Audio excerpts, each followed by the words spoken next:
Welcome to episode 3 of the Curious Matter Anthology. I'm Jonathan Pezza, your host, and thank you for choosing to spend your time with us. In this episode, we bring the cycle of stories with the ever-curious Robert Blake to a close in our conclusion to Haunter in the Dark. If this is your first time with us on the podcast, it is highly recommended that you listen to Shambler from the Stars and Haunter in the Dark Part 1 before continuing. Alright, you've had your chance to turn back like our wayward hero. In the last episode, Robert Blake ventured into the abandoned church on Federal Hill and in the chamber at the top of the tower discovered the mysterious glowing crystal.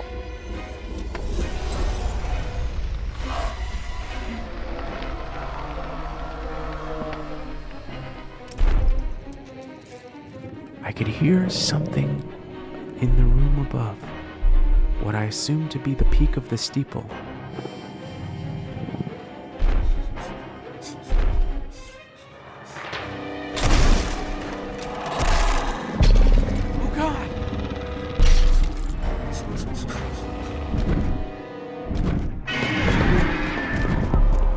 What have I done? God forgive me. What have I done?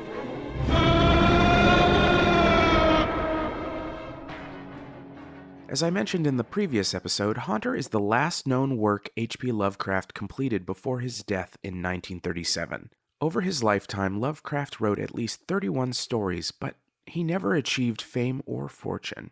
Even if you didn't know who he was before listening to this podcast, the legacy of his work can be felt in every corner of modern pop culture today. Hellboy, Lock and Key, Salem's Lot, Black Sabbath, Metallica, Dungeons & Dragons, Batman, The Evil Dead, The Librarians, Supernatural, Stranger Things. The list goes on and on. Each one of these stood on his shoulders and likely would not exist without his influence on the horror genre and storytelling as a whole.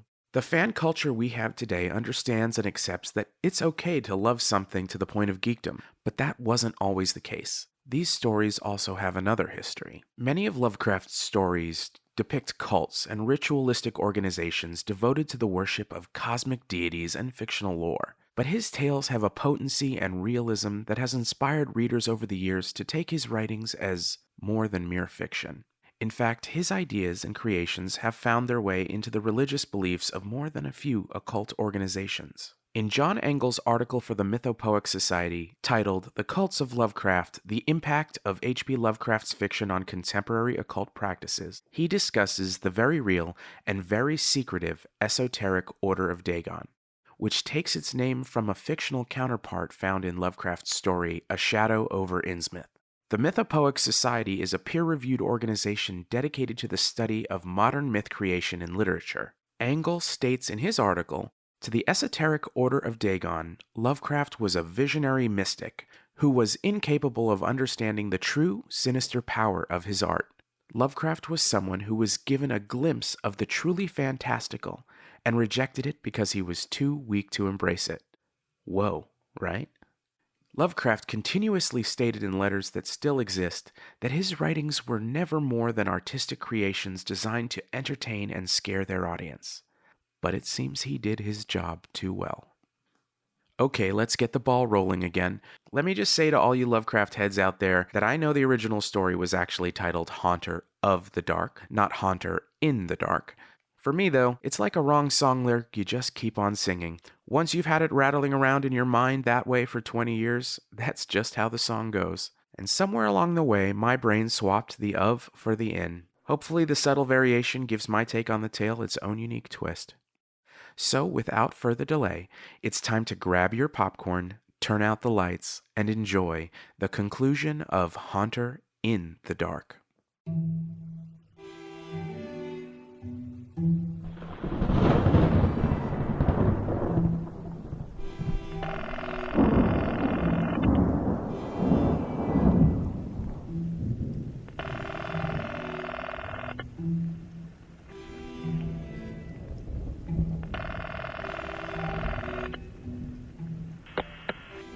Narragansett Electric. The lights, they just flickered. Yes, sir. That happens sometimes in these storms. It's nothing to worry about. I've seen lightning strikes on Federal Hill and throughout the lower city. The lights must not go out. Sir, may I ask your name? My name is Robert Blake. Mr. Blake, I can assure you our grid is one of the best in the Northeast. There's no need to worry. Is it possible the power will fail?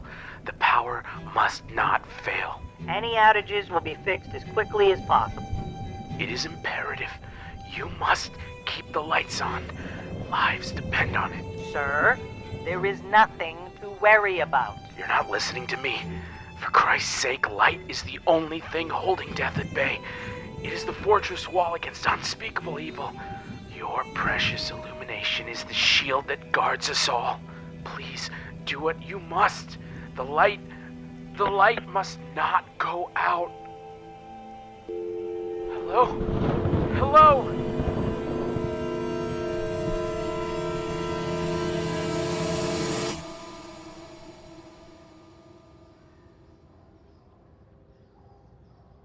The Journal of Robert Blake, January 3rd, 1935. It has been just over a month since the night of my folly into the depths of that damn black church.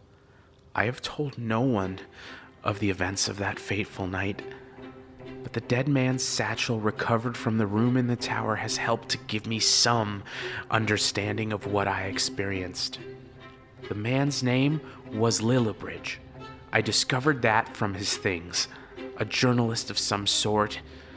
Among his belongings was a notebook containing research into the strange sect that once inhabited that cursed place. The cult called themselves the Blessed Children of Starry Wisdom, founded by a Dr. Enoch Bowen who purchased the church from the Anglican diocese in 1890. I found a yellowed and creased New York Times article tucked into the pages of the notebook, written in 1888. And it details the famous archaeologist's successful expedition to uncover the treasures of Alexandria's lost library. Sold! Next on the block, this golden, jewel-encrusted sarcophagus was recovered from a secret tomb of the pharaoh Neferkar deep within the Sphinx of Giza. Shall we start the bidding at, say, 100,000? Oh, thank you, 100,000 to Miss Weiss of Chicago. His expedition was such a success that the auction at Sotheby's upon his return enticed the richest maharajas, czars, and kings alike to make the journey to New York in competition for his prizes. According to Lillibridge's notes, Bowen's congregation grew to more than 200 in the years following. That's when the first disappearances began. Residents of Federal Hill would simply vanish without a trace or sign of foul play. Whispers became rumors. Rumors grew to widespread panic. People claimed that strange sounds and putrid choking odors could be experienced on certain moonless nights emanating from the church grounds. It became an epidemic so great that people took extreme measure to protect themselves, going so far as to paint holy signs in animal blood to ward off the plague. It was of no help. The number of newly missing grew year after year. But in 1903 an arrest was made. A member of the Starry Wisdom congregation.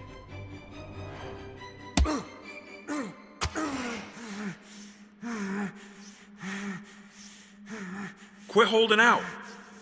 This don't have to go so rough on you. There's nothing you can do to me. I am chosen. Nyarlathotep and his servants watch over me even now. We know it's your gang of crazies that's snatching people. Just tell us who is ordering the kidnappings. Where are the missing? You know not what lies beyond your doorstep. The darkness is vast and holds many secrets. We are but a speck in a garden of specks. But I at least know what I am. Just tell us. Are they alive? He will come for me. Bars, chains, walls.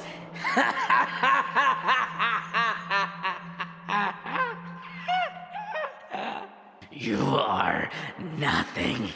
Insignificant sheep. And from sheep must be rended the flesh of sustenance, the blood of thirst. It is shining even now. Shining! You are already doomed. He is here. Thank you. I am yours, Lord. Yes, yours.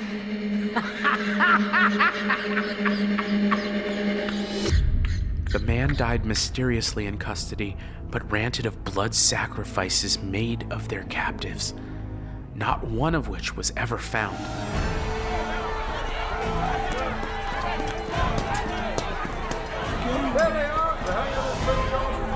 Lillibridge's notes discuss a riot on the hill in 1904. Locals lynched 14 members of Bowen's congregation.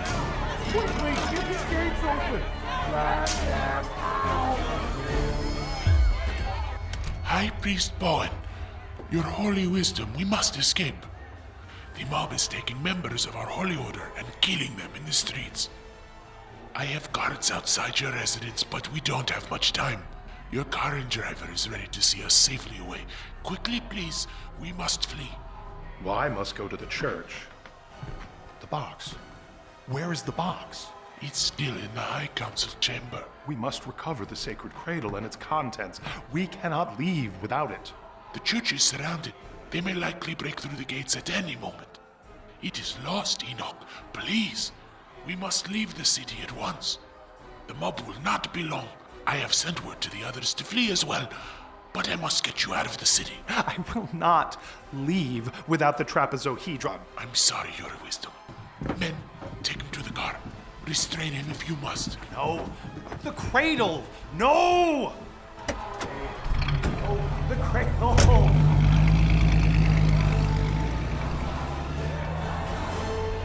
After that night, the members of Starry Wisdom disappeared. Enoch Bowen and his cult were never seen in Providence again.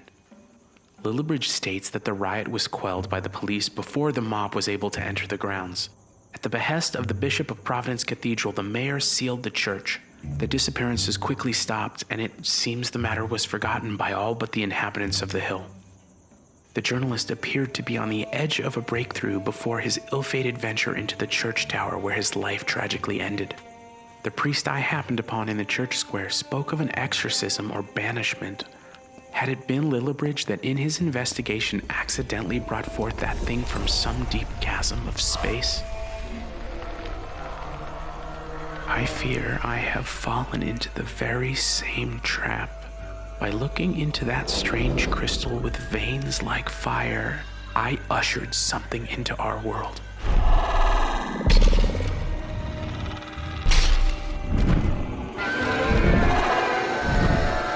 That beast, that demon, that elder thing remains in the tower still. What have I done? What plague have I unleashed on this world? I have had no luck deciphering the strange symbols in the black book recovered from the vestry. Each hour spent in futile effort pushes me farther into a state of panic and depression. I cannot help but think back to my friend Randolph and his words. Arcane knowledge always exacts its price.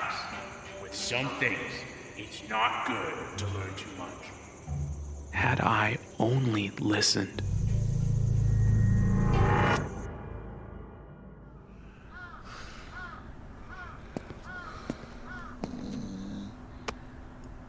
You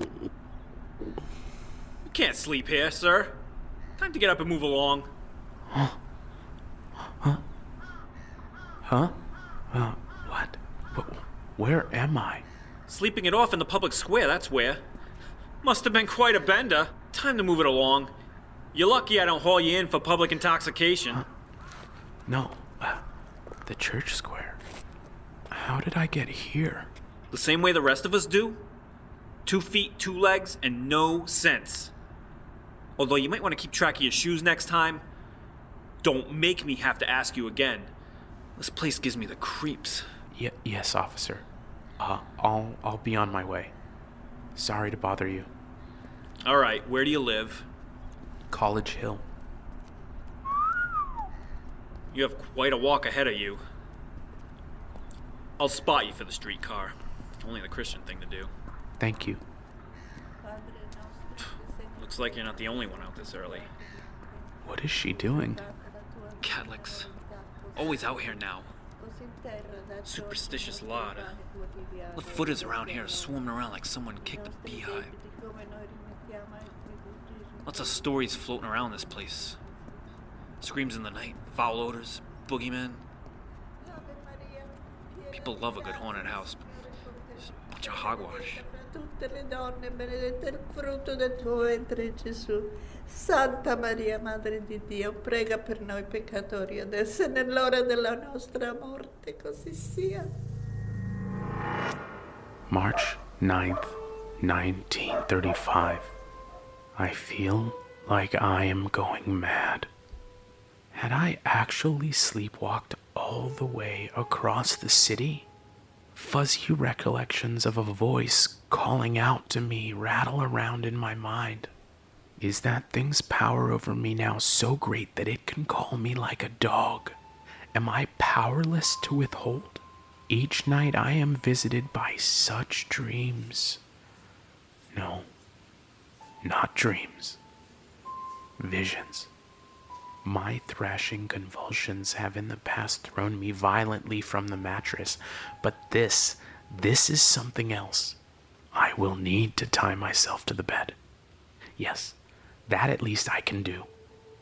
I have been called back nightly to those strange worlds where the hooded misshapen masses parade among their spires made of the same crimson veined substance as the crystal in the tower. No, it has a name. The Shining Trapezohedron. That is what the old ones who forged it in the fires of Yugoth named it. I awake with such knowledge. With each new vision, I feel more at home on that far shore, and more alien here. That thing, that devil, drawn forth through boundless time and spaces, stalking around its vaulted Gothic prison on that far hill. I can feel it there. We are connected, it and I. I feel its rage like white-hot spikes behind my eyes. Its hunger is like steely bile in my mouth. Its pain. It is a thing wholly of the darkness, a child of the void, born in blackness, an enemy of day. A matchlight burns like suns, and even the dimmest pool of illumination is insurmountable. But in the pitch black, it is no less than a god.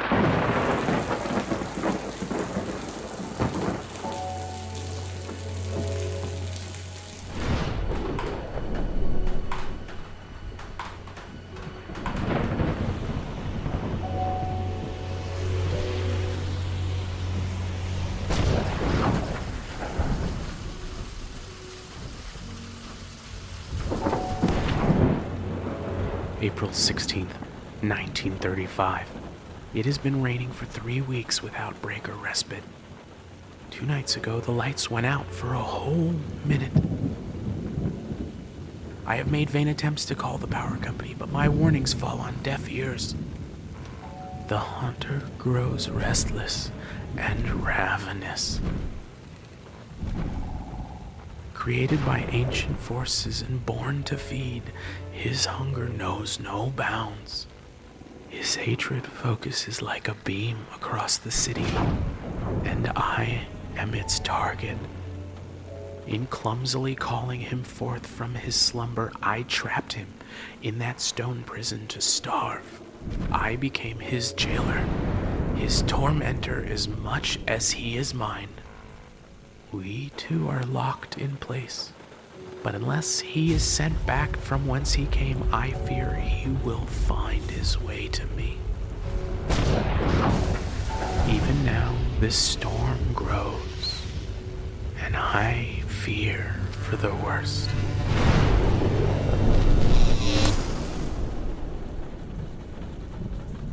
God help me.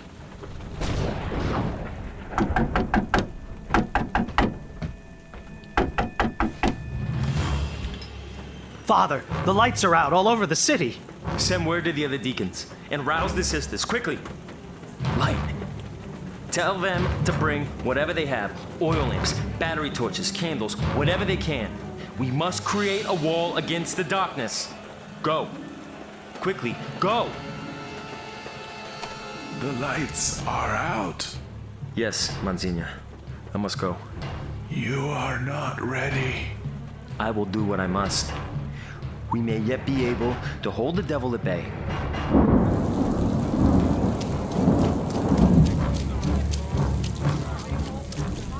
Father, the circle is complete. We have the church surrounded.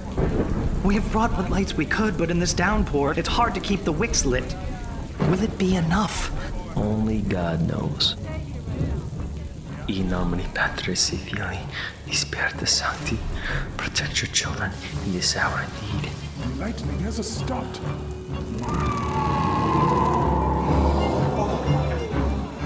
Diablos est infernum. I chased you, beast. Spirit, demon. It's at the door. Close the circle. Be gone, evil! I command you in the name of he who triumphed over you, and whose power binds you forever. There, get your lamp relit. Behold! Quickly. The cross of the Lord! Be gone, demon! The lion of the tribe of Judah! The root of David commands you!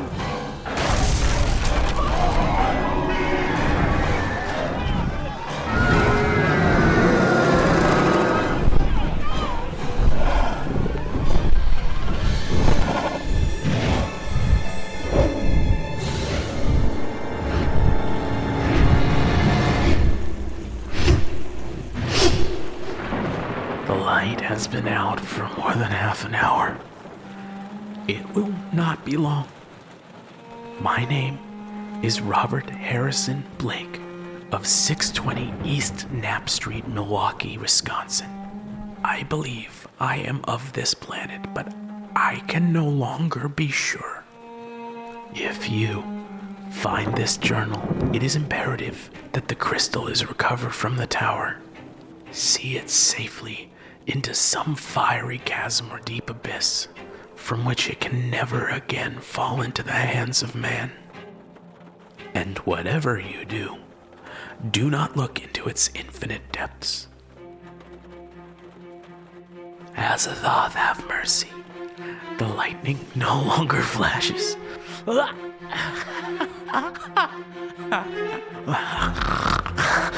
I can feel the revelry of its freedom. The wind against my skin. Sheer exhilaration. My wings, its wings, carry it to me through the starless night. I am a child of two minds. The adrenaline of the hunter and the terror of the prey.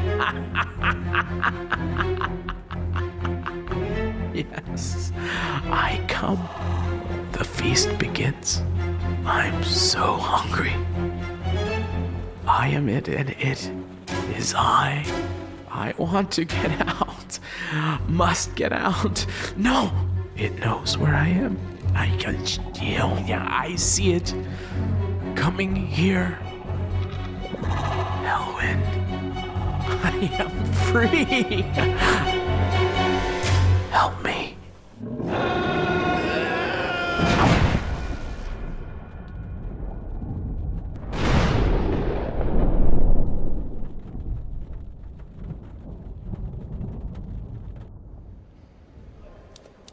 Case ID 11051935-16. Deceased, Blake, Robert H. Cause of death unknown. The circumstances surrounding the gruesome state of Mr. Blake's remains, namely the extreme nature of his final transfiguring expression, are, well, unsettling, even for the experienced professional used to witnessing scenes of this kind. The medical examiner suggested the cause of death could perhaps have been lightning or some other large electrical force. But no other signs of burning were present on the scene, and the source of such a charge remains unknown. The landlady of the boarding house's statement claims the victim had spent the night alone in his room. We found diaries among the victim's belongings that detail recent events he hypothesized would be the cause of his demise. The events detailed within, however, are so unbelievable, so outlandish that they can only be the result of a fantastical imagination aroused by certain local superstitions. Certainly not the stuff of logic and fact that have any business in a professional investigation. One salient detail is that Blake claims in his writing to have been directly involved in starting the Benefit Street fire in 1933 that resulted in the death of a local man, one Randolph Carter. As to the night of the blackout, eyewitness statements from the residents of Federal Hill have been included in my findings. I cannot comment to the authenticity of such wild claims, but our search of the church confirmed that vandals, persons, or something else had indeed recently ransacked and destroyed most of the contents within. There remain those in the department who cling to less rational and commonplace theories surrounding the manner of Blake's death. A veteran named Hawks was so inclined to take Blake's diary at its face value that he deliberately interfered with my investigation, citing a series of past cases involving the now defunct Starry Wisdom sect. This particular detective, with the help of an unknown accomplice, did intentionally impede in the case and tamper with evidence. Hawks has been relieved of his duty and is being transferred to Akram Hospital for further care. So moved to extremes by memories of long, cold cases, he seems to have gone mad, and in his mania, conspired to steal evidence recovered from the old church steeple, specifically a strangely adorned metal box. The once reputable officer is now reduced to gibbering madness in his obsession. In my many years on the force, I've never come across a case this bewildering. But being that we have no credible evidence of foul play other than the questionable scribblings of a man who made it his life's work to write weird tales in macabre pulp, I recommend that the case be moved to inactive, unsolved status pending the discovery of any further evidence. And I cannot help but add the following thought to my report. Perhaps it is better that some things remain a mystery.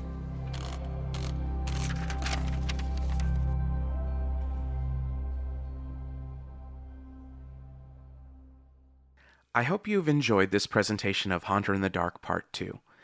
It was dramatized, directed, and edited by me, your host, Jonathan Pezza. Additional voice direction by Jeremy Pezza.